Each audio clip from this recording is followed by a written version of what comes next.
Assalamualaikum warahmatullahi wabarakatuh.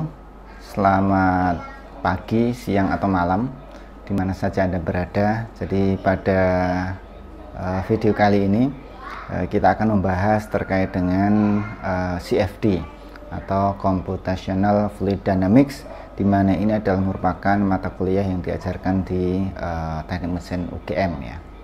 Nah, pada kesempatan ini kita akan membahas pengantar terkait dengan CFD ya, di mana pengantar ini saya ambilkan referensinya dari PowerPoint yang disampaikan oleh Andre Becker, karena beliau adalah salah seorang senior yang cukup lama berkecimpung di bidang CFD, sehingga kita bisa pakai sebagai salah satu referensi di dalam mata kuliah kita. Jadi berbicara terkait dengan fluid dynamics, maka ya fluid dynamics itu adalah sebagaimana terjemahannya secara bahasa, dia adalah merupakan sebuah ilmu, sebuah sains untuk mempelajari, untuk menganalisis, untuk mengulik ya, untuk kemudian kita bisa mengetahui fenomena lebih detail lagi terkait dengan fluid motion, yaitu adalah fluida yang bergerak ya. Karena kalau fluida itu dalam kondisi diam, maka dia adalah kondisinya statis, maka ilmunya bukan dinamik tapi statik ya, fluid statik. Nah, di sini kemudian tentu saja ilmu ini ada yang kemudian ranahnya ilmu murni, tetapi ada yang kemudian nanti ranahnya adalah yang bisa dipakai untuk menunjang kenyamanan, kemanfaatan, dan kemudian dalam rangka untuk menyamankan, memudah umat manusia untuk mengelola alam semesta ini ya. Nah, itulah yang kemudian ingin kita pakai, yaitu adalah di bidang engineering. Maka ilmu-ilmu tentang fluid dynamics ini adalah apa-apa yang kemudian bisa berguna bagi umat manusia dari manapun sisinya ya. Kemudian ketika kita ingin mempelajari pergerakan fluida itu, fluida yang berdinamis ya, yang kita ketahui fluida itu terdiri dari dua unsur. Ada sifatnya dia itu adalah fasenya cair, ada yang sifatnya fasenya gas, dan kemudian ada yang digabungkan antara dua ini, bisa berupa mix menjadi benar-benar mix atau menjadi dua fase ya. Maka di sana ada tiga pendekatan sesuai dengan yang disampaikan di PowerPoint ini. Yang pertama adalah kita mempelajari, kita mengulik, kita menganalisis, kita mencoba untuk mengetahui lebih dalam lagi perilaku dinamika fluida itu dengan cara eksperimental. Nah, kalau cara ini maka kemudian kita membentuk setup eksperimental, kita kemudian mengkondisikan kondisi secara eksperimental di lab, dan kemudian kita merunning eksperimental setup itu, kemudian kita merekord datanya dengan alat-alat ukur yang ada, kemudian kita melakukan proses analisis. Nah, ini alirannya, atau kemudian teman-teman yang berkecimpung di dunia ini itu adalah seorang yang eksperimentalis ya, orang-orang yang ingin mengetahui, ingin mendalami dinamika fluida dengan metode eksperimental. Ada juga teknik yang lain, metode yang lain ketika kita ingin mempelajari lebih dalam lagi tentang dinamika fluida, yaitu adalah dengan theoretical ya, atau analisis eksak murni ya.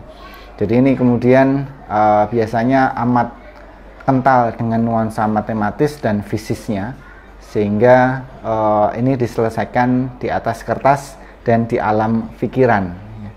Nah, inilah yang kemudian metode yang kedua ini banyak berkembang di beberapa abad yang lampau, sehingga kemudian muncullah beberapa teori, beberapa rumus yang kemudian memang diperlukan saat itu, karena memang tidak ada alternatif yang lain terkait dengan eksperimental maupun yang ketiga ini, yaitu adalah dengan numerical.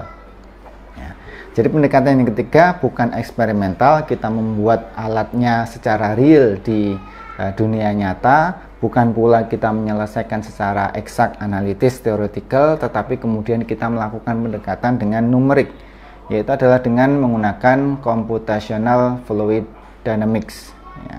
Nah, di sini pada mata kuliah ini kita akan mempelajari khusus pendekatan yang ketiga ini, yaitu adalah computational fluid dynamics.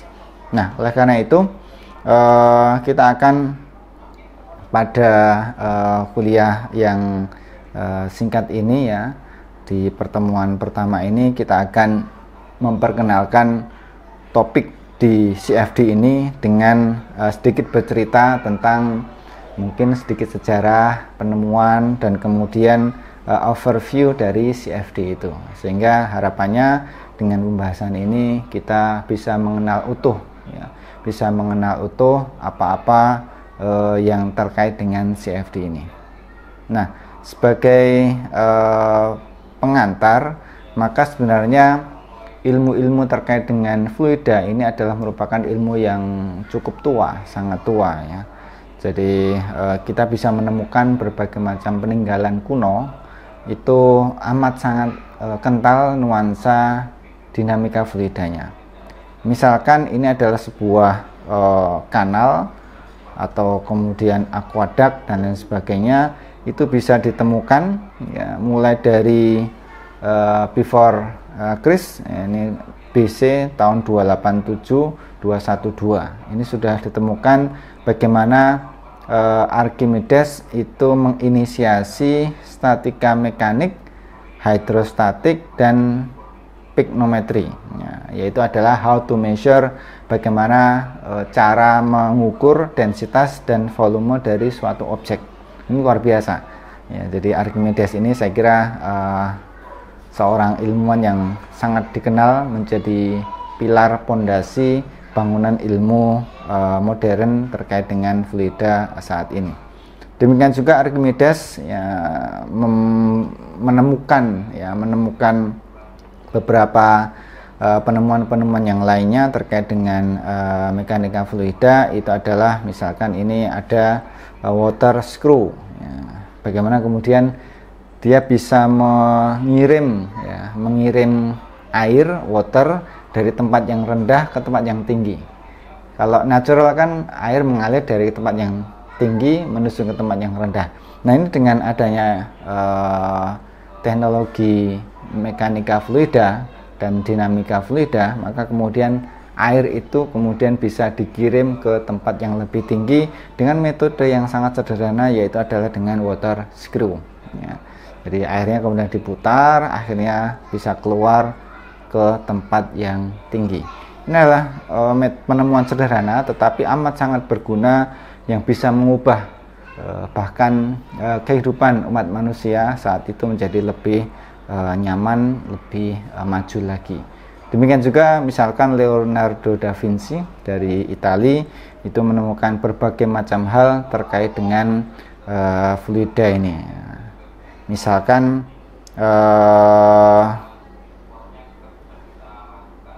bagaimana dia meneliti terkait dengan perilaku dinamika fluida, misalkan water surface movement, kemudian adanya water wave, adanya gelombang water baik itu yang di permukaan maupun yang di bawah permukaan. Kalau kemudian ada semacam tiang kemudian dialiri aliran fluida, maka apa yang terjadi pada tiang dan fluida di sekitar tiang tersebut, sehingga kita bisa mengenal adanya semacam sirkulasi di sekitar benda tadi ya. Dan itu kemudian fenomenanya menjadi sangat-sangat berguna di kemudian hari, karena kemudian kita bisa mempelajari efek-efek dari turbulensi, efek-efek dari swirl, efek-efek daripada vortex dan lain sebagainya. Itu awal mulanya ya. Tentu saja ketika berbicara awal mula itu adalah first to document, first to file. Siapa yang kemudian berhasil mendokumentasikannya dan kemudian mengenalkan ke publik, maka dialah yang kemudian mendapatkan penghargaannya ya. seperti itu. Nah, ini Leonardo da Vinci ya, menggambarkan eksplosi gigantik ya, dengan adanya olakan-olakan vortex yang ada di sekitar ledakan tersebut, dan ini tipikal olakan ini kemudian menjadi ilmu yang sangat berguna sampai hari ini dan masa yang akan datang. Kemudian ini sekali lagi di pertemuan pertama ini mungkin banyak bercerita terkait dengan sejarah, tetapi Anda nantinya akan bisa mengambil manfaat bahwasanya dengan perjalanan orang-orang yang menemukan penemuan sains dan teknologi itu akan akan memotivasi kita semuanya. Karena kalau kita hanya memandang ilmu itu hanya sekedar teori yang rumit, bahkan kemudian lebih sempit lagi rumus-rumus yang susah dihafal dan dimengerti, maka ketika kita stuck atau kita kemudian mengalami kebuntuan, kita akan mudah mengalami patah semangat. Tapi kalau kemudian kita mengetahui cerita bagaimana orang-orang terdahulu, bagaimana kesuksesan mereka, bagaimana kemudian kebermanfaatan penemuan mereka, maka mudah-mudahan ini sedikit banyak memotivasi kita ketika kita sedang mengalami kesulitan-kesulitan ya. Bagaimana misalkan Newton ini menemukan hukum kedua terkait dengan force itu sama dengan M dikalikan dengan A ya. Kita ketahui A ini adalah sebuah percepatan, maka tentu saja dia bergerak. Kemudian beliau juga menemukan konsep of viscosity, sehingga kemudian ada fluida Newtonian dan non-Newtonian. Maka hari ini bagaimana rumus yang sederhana ini bisa dipakai di banyak tempat, banyak hal, khususnya di bidang engineering ya, padahal operasi matematiknya itu sederhana ya, F sama dengan M kali A ya. Kalau kita ingin mencari A, maka kemudian F dibagi dengan M. Kalau kita ingin mencari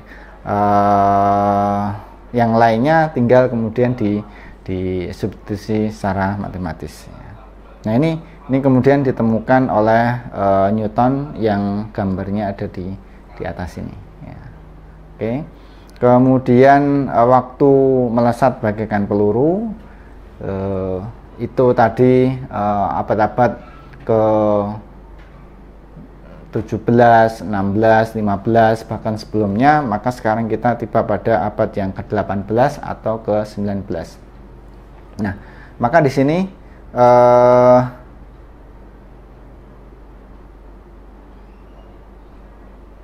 ada beberapa penemu di abad ke-18 dan abad 19 ini. Di antaranya adalah Bernoulli, di mana kita banyak menggunakan Bernoulli equation di sini. Kemudian ada Euler, ada Navier, kemudian ada Stokes, di mana kemudian nanti rumus Navier-Stokes ini menjadi rumus yang amat sangat terkenal dengan basis untuk menyelesaikan CFD. Berikutnya adalah beberapa nama yang kemudian perlu nanti Anda browsing lagi, misalkan Poisson, kemudian Lagrange, kemudian Poiseuille, kemudian Rayleigh, kemudian Flow, kita mengenal dengan Flow, kemudian Laplace dan lain sebagainya ya. Nah, itu di abad-abad ke-18. Demikian juga Reynolds ya, itu kalau dilihat sejarahnya itu sangat luar biasa. Jadi Reynolds itu bisa menuliskan jurnal publikasi sebanyak 70 paper selama masa hidupnya, dan paper-paper itu mostly masih disitasi, direferensi hingga hari ini, sehingga Reynolds kemudian penemuannya salah satunya diabadikan menjadi sebuah bilangan, yaitu adalah bilangan Reynolds. Itu beliau masa hidupnya adalah 1842 sampai 1912 ya. Kalau sudah sampai ke 19 ini abad ke-20, maka sebenarnya ini sudah dekat dengan kita. Nah, kemudian pada awal abad ke-20 kita kemudian mengenal adanya penemuan-penemuan yang lebih advance lagi, ya, misalkan Prandtl, beliau mengenalkan adanya boundary layer teori. Nah, ini masuk pada sebuah aspek di dalam dinamika fluida yang kelihatannya tipis, fenomena di atas layer. Ya, jadi kalau ada benda padat kemudian dialiri oleh aliran udara, maka di sekitar benda itu ada sebuah layer yang amat sangat tipis, tetapi ketipisan itu ternyata memengaruhi perilaku dari dinamika fluida dan beberapa fenomena yang terjadi pada benda yang mengalir dalam fluida tersebut. Ya. Nanti kita akan belajar terkait dengan boundary layer teori. Demikian juga Prandtl number dan lain sebagainya. Kemudian ada Pak Theodore von Karman, ya. Karman ini wafatnya tahun 1963. Belum lama ini, yang kemudian penemuan terkenalnya yang dipakai hingga hari ini adalah terkait dengan von Karman vortex. Ya. Kemudian ada Taylor, ya, bagaimana kemudian kita bisa meneliti terkait dengan turbulensi dengan Taylor macro scale. Ya. Kemudian ada dari beberapa penemuan yang agak kekinian terkait dengan misalkan Andrei Nikolaevich atau George Keith Batchelor, ya. Ini. Nah, berbicara terkait dengan sejarah, maka ternyata ilmu itu berkembang tidak didominasi pada tempat tertentu, waktu tertentu, atau bahkan mohon maaf misalkan suku, ras dan lain sebagainya. Sehingga ini menjadi suatu hal yang amat terbuka bagi kita semuanya untuk kemudian siapa yang mempelajari, kemudian tekun, rajin, dan kemudian ketika menemukan sesuatu dipublikasikan, dikomunikasikan dengan orang lain, maka ya kita akan mendapatkan penghargaan mulai dari yang skupnya sederhana sampai nanti skupnya internasional.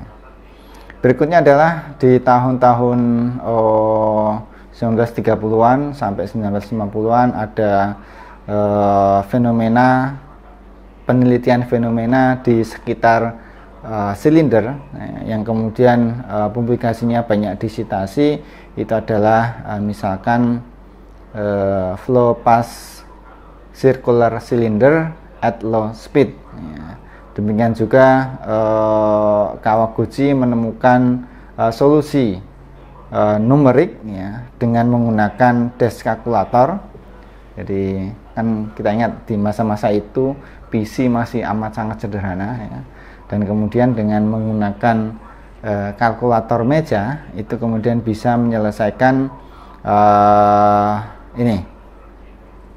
persoalan di sekitar silinder yang dia itu berputar, ya, menyelesaikan 20 jam kerja per minggu. Ya, kalau kemudian dia bekerja 5 hari dalam sepekan atau seminggu, maka kemudian dia menghabiskan 4 jam per harinya sampai 18 bulan untuk menyelesaikan persoalan seperti ini.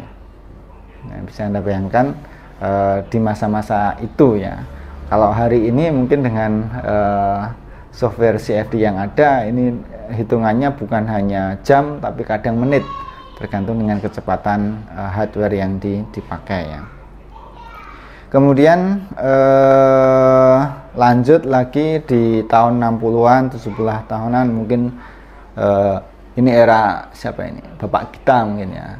Atau era ya senior kita lahir itu, ya. Maka kemudian sudah ditemukan beberapa penemuan terkait misalkan numerical method, ya, yang dipakai hingga hari ini. Misalkan adanya metode particle in cell (PIC), adanya marker and cell (MAC), ya. Kemudian ada K-epsilon turbulence model, itu ditemukan pada tahun-tahun ini, ya, 60 ini. Dan lain sebagainya. Metode simple itu ditemukan tahun 1970-an, ya, dan lain sebagainya. Berikutnya adalah Patangkar. Ini salah satu ilmuwan yang cukup fenomenal juga dengan bukunya yang sangat bermanfaat bagi perkembangan CFD. Bukunya berjudul Numerical Heat Transfer and Fluid Flow. Ini kadang kita pakai sebagai referensi di kuliah CFD. Itu ya cukup, buku ini cukup dipakai di banyak universitas yang diajarkan mengenai introduction sampai nanti advance CFD.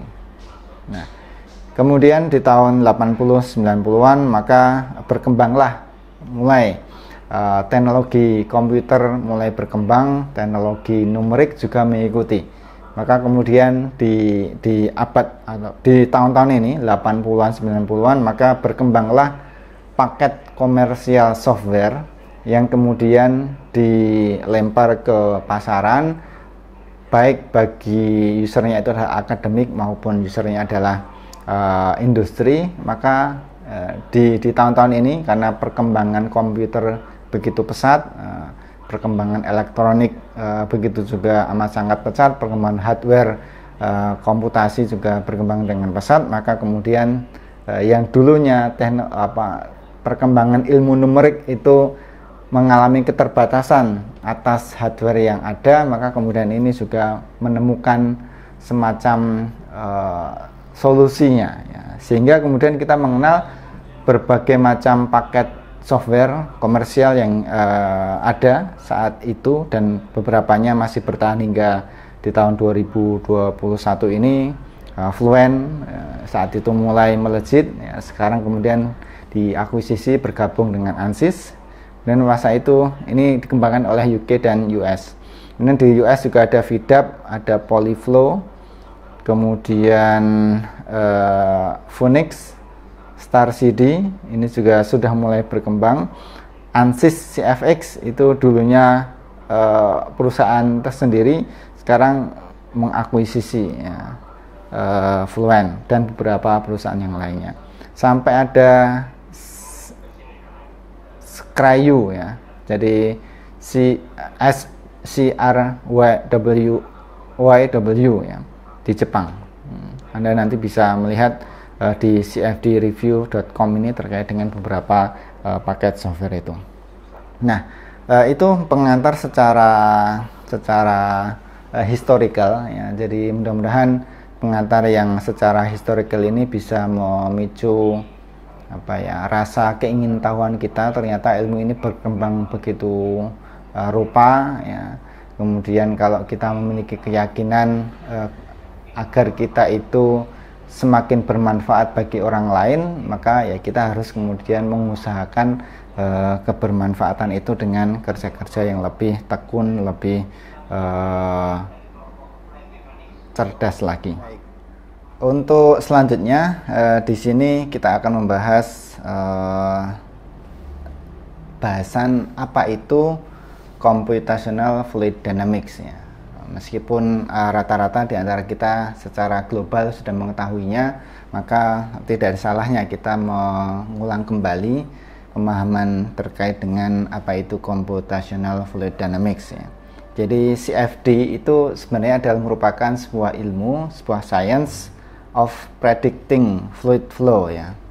Jadi kembali kepada filosofinya, bahwasanya kita melakukan pendekatan numeris itu di sana ada proses penyederhanaan dan ada proses yang harusnya itu dihitung secara limit tak terhingga, atau kemudian nanti diskritisasinya itu semakin kecil bahkan mendekati dengan nol.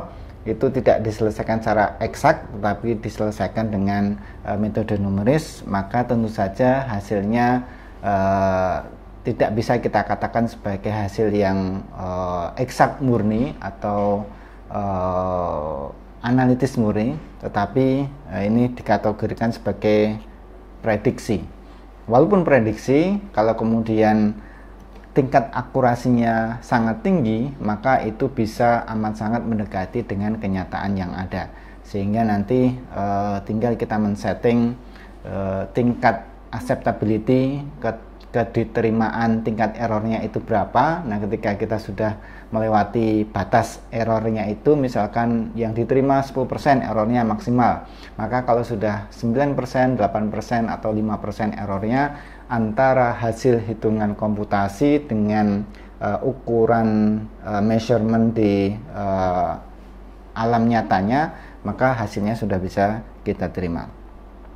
Baik itu berupa fluid flow maupun berupa heat transfer atau mass transfer atau chemical reaction ataupun fenomena yang kemudian correlated atau memiliki hubungan dengan hal-hal tersebut. Sehingga ilmu ini cukup luas, sehingga kalau kita bisa mendalami ini, kemudian bisa expert di bidang ini, maka ini merupakan suatu senjata, suatu tool yang sangat luar biasa untuk kita kuasai, dan ini amat sangat dibutuhkan di dunia engineering, baik itu secara praktikal, akademis, maupun di bisnis, industri, dan lain sebagainya. Nah, dari perhitungan CFD ini, maka kita bisa mendapatkan result. Ketika resultnya bagus, maka itu akan kemudian digunakan datanya, resultnya untuk menentukan berbagai hal di sini. Misalnya kita menentukan konseptual of new design, ya. Kemudian adanya detail produk, ya. Jadi biasanya kita kalau membuat produk development, maka kemudian tidak dibikin langsung produknya, tetapi kita buat di komputer aided design, digambar, di drawing di sana, kemudian di running CFD-nya, dapatlah hasilnya. Nah, itu sebagai sebuah bahan evaluasi. Kemudian adanya troubleshooting juga, bahkan memprediksikan, ya, kita kan kalau kemudian menginspeksi peralatan-peralatan yang tidak tampak mata, kemudian berbahaya dan lain sebagainya, itu kadang lebih tepat menggunakan metode simulasi ini atau meredesign. Nah, beberapa kegunaan ini amat sangat bermanfaat. Misalkan kalau di bidang aerodinamika, di bidang pesawat itu, kalau dulu kan mendesain sebuah pesawat baru itu hitungannya bisa tahunan, ya, atau bulanan. Tapi kalau sekarang dengan adanya teknologi CFD ini, maka desain pesawat terbang baru itu rentang waktunya bisa bulanan saja. Bahkan konseptual desainnya itu bisa beberapa hari, ya, beberapa hari konseptual desainnya. Nanti kalau masuk ke detail desain itu mungkin memerlukan waktu yang lebih panjang karena part-partnya itu sangat banyak sekali. Nah, ini memangkas waktu, memangkas biaya, memangkas manpower dan lain sebagainya ketika kita beralih ke teknologi komputasi ini. Kemudian CFD itu adalah merupakan suatu komplement, suatu pelengkap daripada testing dan eksperimental. Ya, jadi ini adalah untuk mereduce total effort requirement in the laboratory. Nah, bagaimana suatu CFD itu bekerja? Maka alurnya atau logika berpikirnya itu adalah sebagai berikut. Yang pertama tentu saja dimulai, ya, dengan mathematical model dari physical model yang mau kita hitung, ya. Jadi misalkan kita memikirkan bagaimana memodelkan aliran di dalam pipa, maka kemudian kita membayangkan, kita kemudian menggali informasi aliran yang ada di dalam pipa itu secara fisikal, kemudian dimodelkan matematik. Berikutnya adalah kita mengaplikasikan, ya, conservation of matter. Jadi hukum-hukum konservasi yang ada, misalkan nanti hukum kekekalan massa, kemudian momentum dan energi, ketika diaplikasikan pada sistem yang mau kita simulasikan, maka dia harus satisfied, ya. Jadi harus sesuai, ya. Karena hukum-hukum kekekalan atau konservasi itu sifatnya adalah sudah universal, maka dia kalau kasusnya adalah tidak anomali, maka kemudian ini harus 100% mengikuti. Nah, kalau kemudian hasil CFD kita atau mathematical model kita tidak memberlaku pada 3 kasus ini, massa, momentum, dan energi, maka dikhawatirkan bahkan kemudian bisa dipastikan bahwasanya modeling kita adalah salah. Kemudian fluid properties are modeled empirical, ya. Jadi kita menggunakan metode empiris untuk memodelkan fluid properties, ya. Ya, jadi secara empirik, misalkan kalau water itu suhunya sekian, tekanannya sekian, maka dia propertiesnya sekian sesuai dengan tabel yang ada di dalam fluida tersebut. Kemudian kita menggunakan asumsi-asumsi yang disederhanakan, ya, sehingga problem itu bisa sederhana dan kemudian mudah dilacak, ya, trackable, ya. The problem trackable. Jadi misalkan asumsi yang kita pakai adalah steady state, ini yang menjadi umum, ya, sehingga kemudian kalau steady maka urusan time, urusan waktu, ya, itu kemudian bisa diabaikan karena harapannya sudah steady state dan tidak berubah terhadap waktu lagi properties maupun kondisinya.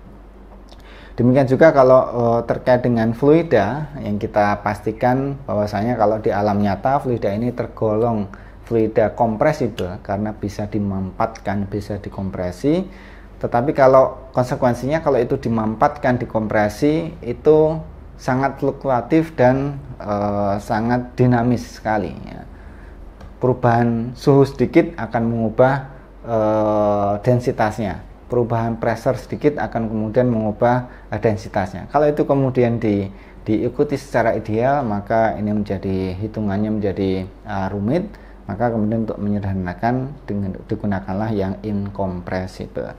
Berikutnya adalah inviscid dan two dimensional. Misalkan kalau kemudian kita memiliki keterbatasan, kita analisis 2 dimensi saja, tetapi kalau kemudian tidak ada keterbatasan dan bisa kita minimalisir kerumitannya, maka bisa didekati dengan tiga dimensi.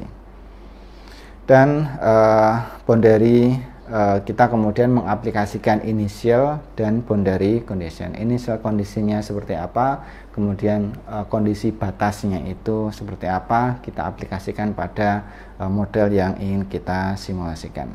Kemudian berikutnya setelah istilahnya awal-awal kita setting kasusnya, domain komputasi dan lain sebagainya, berikutnya adalah kita masuk pada tahapan discretization, ya.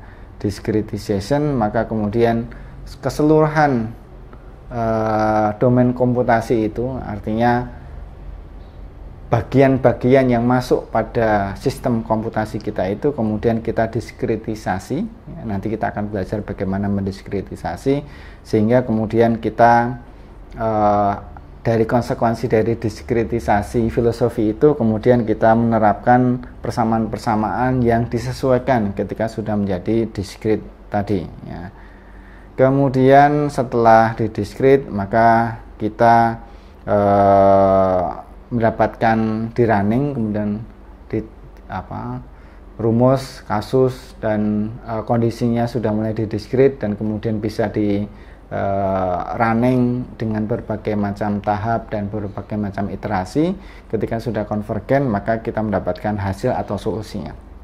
Maka kemudian kita bisa mengekstrak dari solusi itu, ya, misalkan dari primary solution bisa kita turunkan menjadi secondary solution dengan beberapa rumus yang berlaku, ya. Misalnya kemudian bisa diekstrak berapa liftnya, berapa dragnya, berapa torsinya, berapa heat transfernya, berapa separasi, pressure loss dan lain sebagainya, yang itu didapatkan dari pengolahan data post processing, ya. Mudah-mudahan ini bisa bermanfaat. Nanti proses diskretisasi itu beberapa referensi menyebutkan itu sebagai sebuah grid atau sebuah mesh, ya.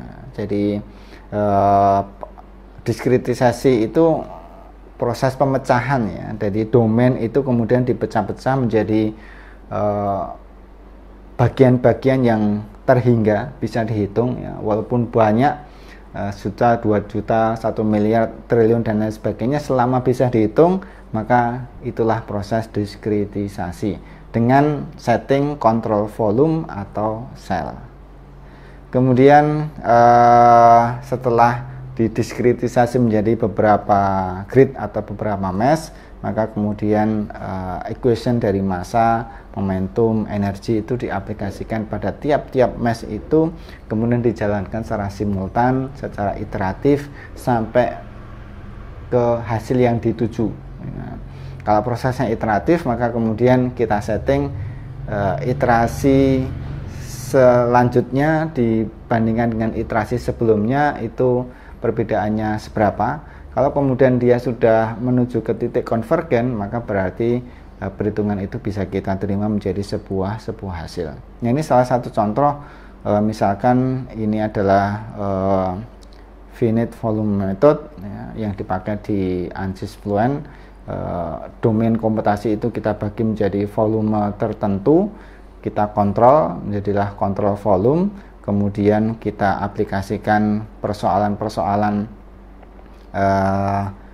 mass, momentum, dan energi pada persamaan tersebut, sehingga bisa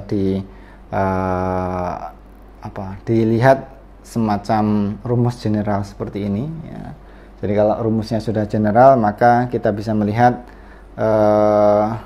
ini bagian yang unsteady-nya, ini bagian kalau ada energi, maka kemudian kalau ada perpindahan panas dia ada konveksi, kemudian kalau ada difusi ini ada bagian ini muncul, kalau ada generation, heat generation atau energy generation, maka munculnya ada di sini. Oke ya. Kemudian bagaimana mendesain sebuah grid atau meng-create sebuah grid, maka seidealnya, semestinya grid itu harus atau kemudian diharapkan itu berupa quad maupun hex grid ya, hexagon grid maupun quadratic grid. Atau kemudian kalau berupa tetra ya, dia adalah trigrid atau tetragrid. Atau kemudian bisa jadi nanti di hybrid ya, ya. Sehingga nanti kalau sudah hybrid, maka bentuk-bentuk yang irregular itu bisa diakomodir. Bahkan kemudian kalau lebih advance lagi adalah dengan conformal grid ya. Jadi kemudian grid itu menyesuaikan dengan permukaan baik itu permukaan garis, permukaan bidang maupun permukaan dari volume sebuah benda, sehingga nanti gridnya bisa bertransformasi menyesuaikan. Misalkan nanti di airfoil, di beberapa kontur yang irregular itu bisa disesuaikan dengan conformal mapping. Berikutnya adalah how many, ini seberapa banyak, kemudian adaptasi dan resolusi ya. Jadi misalkan semakin rapat, semakin renggang, semakin lebar, semakin sempit dan lain sebagainya, itu perlu diperhatikan juga di sana. Dan ini aspeknya hardware dan teknis, itu kemudian untuk bisa mendapatkan hasil yang bagus, artinya kemudian waktunya reasonable. Kemudian kita juga sebagai operator CFD-nya yang nanti akan menganalisis itu juga tidak mengalami kejenuhan dan kelelahan. Kita kemudian perlu memperhatikan bagaimana komputer kita itu memiliki memori, kemampuan untuk menyelesaikan grid itu. Kalau kemampuannya rendah, jangan dipaksakan untuk menyelesaikan persoalan yang rumit dengan grid yang banyak gitu ya. Nanti kita sendiri yang akan capek. Berikutnya adalah kalau untuk simple geometri, maka bisa digunakan model grid yang structure ya, jadi terstruktur ya, for simple geometry misalkan seperti ini, sehingga benar-benar bisa teratur, bisa rapi, dan kemudian hasilnya bisa lebih akurat lagi. Sementara kalau kompleks geometri, maka grid-grid yang dipakai bisa berkembang ya. Bisa yang tadinya hanya berupa kotak atau segitiga murni, maka kemudian dia menjadi yang menyesuaikan dengan konturnya, atau kemudian kita hybrid antara yang structure dengan unstructure. Nah, ini nanti saya kira toolnya sudah banyak. Kalau di ANSYS kalau mau yang hybrid, maka di auto saja kita sudah mendapatkan hasil yang menurut software tersebut bisa dikerjakan paling mudah. Tapi tentu saja akurasinya nanti kita perlu mengevaluasi lagi. Tapi kalau kemudian pendekatannya structure sehingga kemudian hasilnya menjadi lebih smooth dan lebih akurat, di ANSYS juga ada teknologi yang dinamakan dengan iSAM, ya. Nah, ini contoh yang dipakai oleh Pak Becker, ya, dengan dinosaurus ini adalah merupakan grid yang sifatnya hybrid tadi, ya. Kemudian contoh itu kemudian dicoba diaplikasikan, ya, bagaimana misalkan kita mencoba men-setup numerical model ini, ya. Ini masih sebagai pengantar, maka kemudian ini kita lewati dengan sifatnya general, karena mata kuliah ini salah satu yang perlu diambil sebelumnya sebagai requirement adalah pemodelan sistem, di mana di mata kuliah tersebut sudah diperkenalkan penggunaan software secara praktisnya, sehingga Anda sudah bisa membayangkan kalau CFD itu teorinya seperti ini, kemudian di ranah operasi softwarenya seperti apa, Anda sudah bisa membayangkan. Sehingga di sini di dalam setup numerical model ini kita bisa percepat, ya. Jadi misalkan untuk awalannya maka kita kemudian memerlukan, ya, appropriate physical model, ya. Jadi ya kalau kemudian dinosaurus, maka dinosaurus itu mau kita modelkan dia menjadi materialnya mendekati material apa gitu, ya. Kemudian apakah ini dinding atau ada lubang atau sifatnya porus dan lain sebagainya, ini perlu kita konfirmasi lagi. Kemudian karena ini bersifat fluid dynamics, maka kemudian kita perlu apakah model yang akan kita running itu melibatkan turbulensi, ataukah kemudian modelnya combustion atau multiphase dan lain sebagainya. Maka CFD amat erat kaitannya dengan ilmu-ilmu dasar terkait dengan dinamika fluida, mekanika fluida, heat transfer, termodinamika dan lainnya. Berikutnya adalah mendefine material properties, apakah fluid, apakah solid, apakah mixture, atau yang lainnya. Kemudian ada operating condition dan ada boundary condition serta initial condition. Ini di set up semuanya. Pemilihan apakah berbasis pressure inlet atau velocity inlet, maka pemahaman fisik kita itu akan membantu dalam pemilihan itu.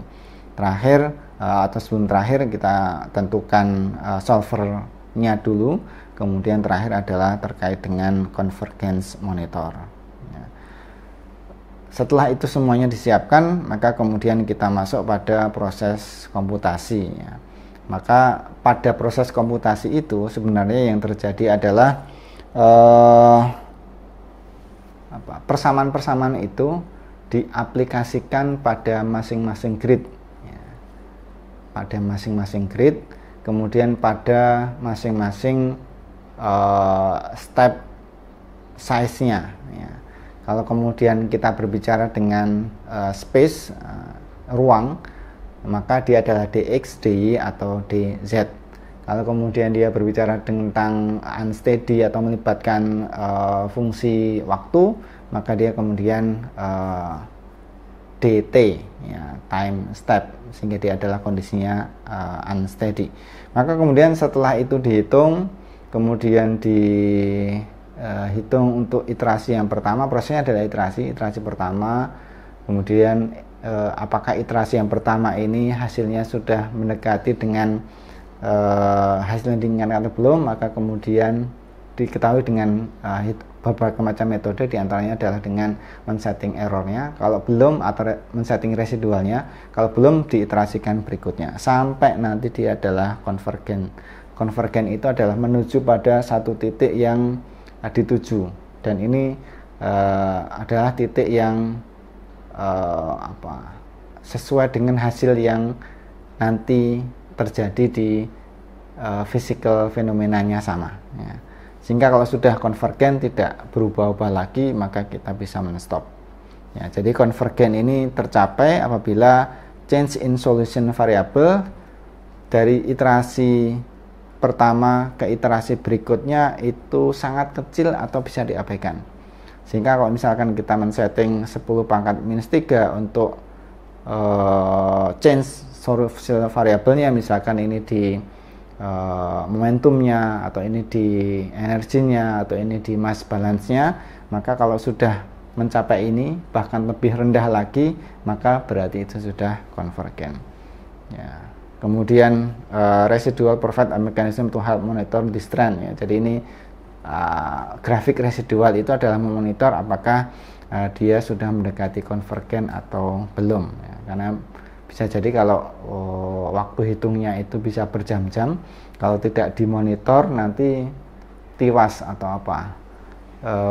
Kita sudah menunggunya berjam-jam, berhari-hari, atau ganti hari gitu, maka ternyata pada 1 jam pertama sudah mengindikasikan adanya tidak konvergen atau divergen, ya sudah, maka kita menyetopnya, tidak perlu menunggunya sampai lama. Ini adalah fungsi dari monitor. Kemudian properties overallnya itu adalah sesuai dengan hukum kekekalan atau conserve. Jadi kita cek, tentu saja mass itu adalah kekal, antara yang masuk dengan yang keluar harus sama. Kalau tidak ada, maka dia ada change, perubahan di dalam sistem tersebut. Nah, itu kemudian perlu kita konfirmasi di sana. Berikutnya adalah the accuracy of converged solution is depend upon ininya. Ya, jadi akurasi dari solusi yang sudah konvergen tadi itu tergantung dari 3 hal. Yang pertama adalah apakah sudah sesuai dengan physical modelnya atau belum. Kalau belum, biasanya hasilnya tentu tidak akurat ya. Harusnya suhunya tinggi kok ini malah rendah, harusnya trennya itu naik kok ini kemudian malah tidak naik. Nah, ini perlu dicek physical modelnya. Berikutnya masuk kepada metode gridnya ya. Kemudian masuk ketiga pada problem setupnya, apakah boundary kondisinya perlu sudah sesuai atau belum, initial kondisinya sudah sesuai atau belum, penggunaan model turbulensinya sudah benar atau belum. Nah, ini perlu di problem setup ini kita cek agar kita mendapatkan hasil yang akurat. Terakhir, setelah kita mendapatkan hasilnya, kita kemudian mengeksaminasi. Tentu saja namanya manusia, maka eksaminasi yang memudahkan kita adalah dengan visualisasi. Nah, visualisasi apakah sudah sesuai flow patternnya dengan teori yang ada atau belum, kemudian apakah di sana ada separasi atau tidak, kalau bicara terkait dengan misalkan aerodinamika atau dinamika fluida, karena titik separasi ini menjadi titik yang krusial untuk berbagai macam analisis. Apakah di sana ada shock wave atau shear layers dan lain sebagainya, dan seterusnya sampai kita bisa mendapatkan report terkait dengan apa yang ingin kita tuju, apakah itu lift, drag atau torsi, ataukah dia kalau kasus heat transfer apakah dia heat transfer koefisien atau tidak, bisa kita monitor dari hasil resultnya. Ini beberapa contoh hal-hal yang nanti akan bisa kita hasilkan dari proses simulasi itu. Kita menampilkan vektor velocity-nya, kita bisa menampilkan velocity magnitude-nya, kita bisa setting warna-warna ini mulai angkanya dari berapa sampai berapa, 0 sampai 6 meter per second. Kita bisa setting yang paling merah tentu saja paling tinggi, yang paling biru maka dia adalah paling rendah. Kemudian pressure ini bisa kita dapatkan yang dari contoh yang disampaikan oleh Pak Becker ini. Dinosaurus tersebut memiliki drag 17,4 Newton. Jadi bayangkan ya berapa ini besarnya itu ya. Kemudian liftnya adalah 5,5. Dengan rumus ini maka bisa diketahui koefisien of drag-nya adalah 0,11. Nah, kalau ini kemudian mau dikembangkan lagi analisisnya, ternyata ini adalah pretty good ya, cukup bagus ya, angka ini jika dibandingkan dengan average car ya. Jadi ternyata tubuh daripada dinosaurus itu sudah sangat streamline ya. Karena memang ya ciptaan Tuhan itu sempurna dan dia sudah sesuai dengan kondisi dan situasi yang melingkupinya ya, melingkupinya. Nah, kalau kemudian kita pengen mengoptimasi atau melakukan revisi, maka kita bisa merevisi, mengoptimasi pada physical modelnya, pada computational domainnya, pada gridnya, dan lain sebagainya. Nah, terakhir terkait dengan aplikasi CFD ini, seperti yang disampaikan di awal kuliah dari sejarah, maka komputasi ini hampir semua bidang di engineering itu memakai, mulai dari industrial process yang melibatkan adanya flow dan heat transfer pasti menggunakan. Baik itu bisa, kalau contoh praktisnya di boiler, di heat exchanger, di combustion equipment, pompa, blower, piping, dan lain sebagainya. Di bidang aerodinamika jelas aircraft, kemudian ground vehicle, missiles, peluru, roket, dan lain sebagainya amat sangat kaitan dengan itu. Sampai nanti hari ini misalkan yang melibatkan bio engineering ya. Bagaimana membuat jantung buatan, bagaimana membuat kalau ada penyumbatan di nadi itu kemudian ada dipasangkan device tertentu. Nah, itu bisa disimulasikan dengan ini semuanya. Nah, terakhir kita akan menyampaikan secara global terkait dengan advantage atau manfaat atau kelebihan daripada CFD ini. Jelas dia adalah relatively low cost jika dibandingkan kita menggunakan eksperimental. Kemudian kecepatannya, jadi ini advantage ini jika dibandingkan dengan dua metode yang lainnya ya, jadi analitis sama yang metode eksperimental, maka dia numerik ini lebih murah, lebih cepat, dan kemudian bisa mensimulasikan real condition. Kalau di eksperimental pun kadang kita menyederhanakan, harusnya arah anginnya itu berubah-ubah sesuai dengan waktu. Nah, ini disederhanakan lurus terus, uniform. Kemudian bisa sampai ideal kondisi, komprehensif informasi bisa kita dapatkan, dan lain sebagainya. Di balik keuntungan, kelebihan, maka ada kelemahan, maka di sana ada berbagai macam kelemahan. Salah satu isunya adalah error. Salah satunya. Baik, ini yang bisa saya sampaikan. Terima kasih. Kita lanjutkan pada kuliah berikutnya. Semoga sehat selalu. Assalamualaikum warahmatullahi wabarakatuh.